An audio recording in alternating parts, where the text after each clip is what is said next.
Hello friends, आज इस video में हम बात करेंगे ऑस्टियो आर्थराइटिस के बारे में। और इस वीडियो में हम बात करेंगे उन सभी क्वेश्चंस के बारे में जो आपके दिमाग में होते हैं, जैसे कि यह आर्थराइटिस क्या है और ये मुझे क्यों हुआ, इसके सिम्टम्स क्या होते हैं, इससे आगे मुझे क्या तकलीफ हो सकती है, इसे आगे बढ़ने से कैसे रोक सकते हैं ताकि मुझे सर्जरी की ज़रूरत ना हो। ऑस्टियो आर्थराइटिस, ऑस्टियो का मतलब है हड्डियां, आर्थ्रो मतलब जोड़े, आइटिस मतलब सूजन। तो यह ऑस्टियो आर्थराइटिस का मतलब है हड्डियों का जो जोड़ है यहाँ पे सूजन हो जाती है। जहाँ हमारी दो हड्डियां मिलती है वहां पर कार्टिलेज होता है। यहाँ पे दो हड्डियों के बीच में कार्टिलेज है ताकि जब ये दो हड्डियां मूवमेंट करती है तो उनके बीच में फ्रिक्शन नहीं होता। यह कार्टिलेज जो बेंडिंग का या कुशनिंग का काम करता है ताकि हड्डियों की मूवमेंट स्मूथ हो जाए और इसमें कोई फ्रिक्शन ना हो। बढ़ती उम्र के साथ यह कार्टिलेज पतला होता है और घिसने लगता है। इसकी वजह से दर्द होने लगता है जिसे आर्थराइटिस का दर्द कहते हैं। यहाँ घुटने की हड्डियों के बीच में हरे रंग का कार्टिलेज है। एक्सरे में अगर हम देखें तो ये ब्लैक कलर का कार्टिलेज दिखाई देता है। जब यह कार्टिलेज घिस जाता है तो यह स्पेस कम हो जाती है। अब बात करेंगे आर्थराइटिस की तकलीफ किन लोगों में ज्यादा होती है।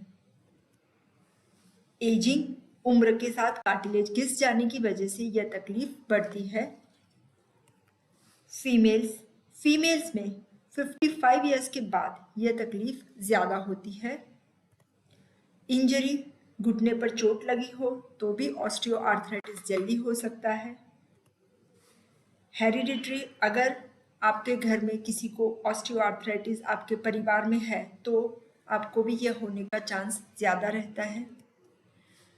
हैवी वेट लिफ्टिंग या हैवी वेट, अगर वजन ज़्यादा है तो भी घुटनों पे वजन ज़्यादा आता है जिससे कि ऑस्टियो आर्थराइटिस होने का खतरा बढ़ जाता है। आगे बात करते हैं ऑस्टियो आर्थराइटिस के सिम्टम्स के बारे में। सबसे पहला सिम्टम है घुटने के आसपास दर्द होना।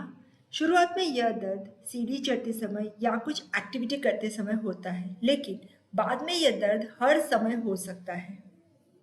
दर्द के अलावा स्टिफनेस और ज़्यादा एडवांस स्टेज में घुटने में सूजन भी आती है और हड्डियां टेढ़ी भी हो जाती है, जिससे पेशेंट को चलते हुए देखकर भी पता चल जाता है कि पेशेंट को ऑस्टियो आर्थराइटिस है। करते हैं इन्वेस्टिगेशन के बारे में। ज़्यादातर डॉक्टर पेशेंट के कंप्लेंट्स और उससे क्वेश्चंस पूछ के आर्थराइटिस का पता लगा लेते हैं।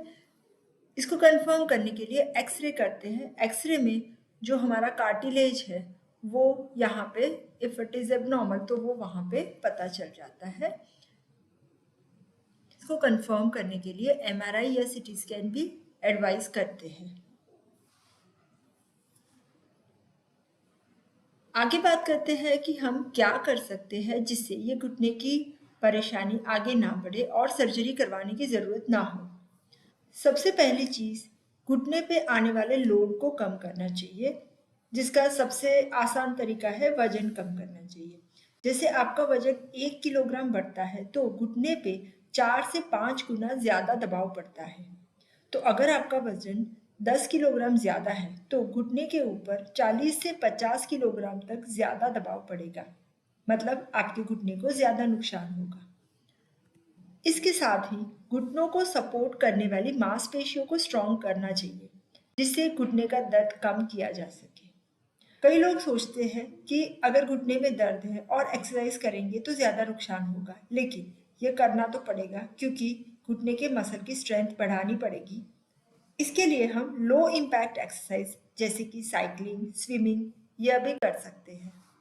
इसके अलावा अब कैसे चलते हैं, कौन से जूते पहनते हैं, उससे भी घुटने के आर्थराइटिस पर असर होता है। इसके अलावा आपको अपनी एक्टिविटी और रेस्ट को बैलेंस करना चाहिए। एक्टिविटी को धीरे धीरे बढ़ाना चाहिए और साथ में रेस्ट भी लेना चाहिए। तो यह कुछ प्रिवेंटिव मेजर्स थे जो हम ऑस्टियो आर्थराइटिस के लिए ले सकते हैं। Thank you so much.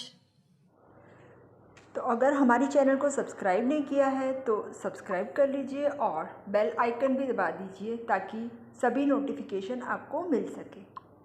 Thank you.